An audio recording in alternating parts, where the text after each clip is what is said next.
Dear friends, this is only my opinion. I have to preface this with, it's only my opinion. It's based on observation. It's not based on speculation merely. So, what's going on with society and the terminal idleness of society?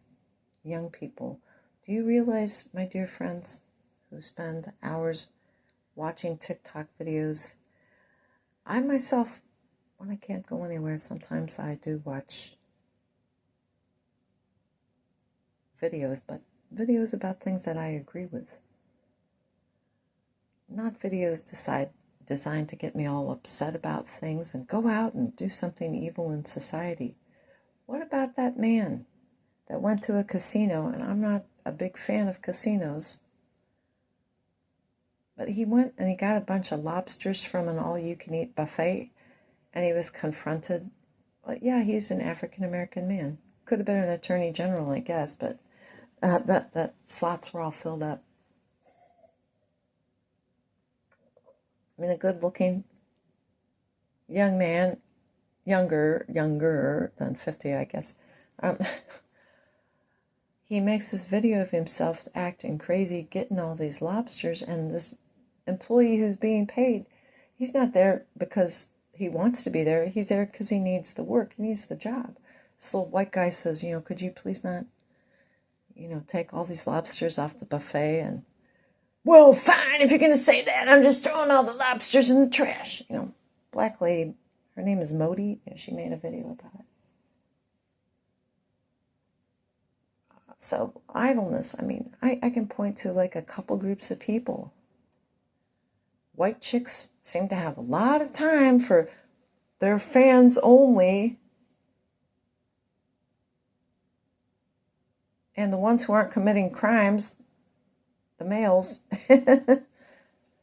are making ridiculous videos of themselves doing outrageous things. You know what I'm saying? You know what I'm saying, man? What is this right? Well, you're only talking about the symptoms. If people only knew Jesus, then they wouldn't be doing this stuff. That's probably true, but sometimes we also need to address the symptoms and say society is really ill. It's very ill.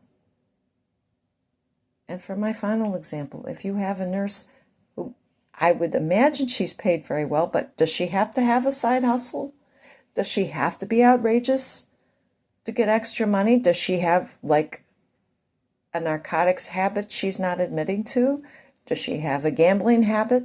Why is she going on TikTok there in Virginia making videos about how you can contaminate people's food, the food of people that are doing an honest job? And you're just telling people how you can do this communistic kind of stuff? Like, what are you, a political science major? If you were that smart, you would have become a doctor. A doctor that went on TikTok and said, this is how you can contaminate people's food, and blah, blah, blah, and this is how you can do this to law enforcement, blah, blah, blah, blah. Listen, if a doctor did that, he'd have his license stripped from him. But because you're a chick, people will say, well, she was just having a bad period, right? No. Health professionals that go on video and say this kind of stuff, yes, they have too much time on their hands. Yes, they're suffering from affluenza. And yes, they need to have their credentials stripped from them. You don't go into the caring profession to become a Karen. You went from Karen to Karen. What? It's not good.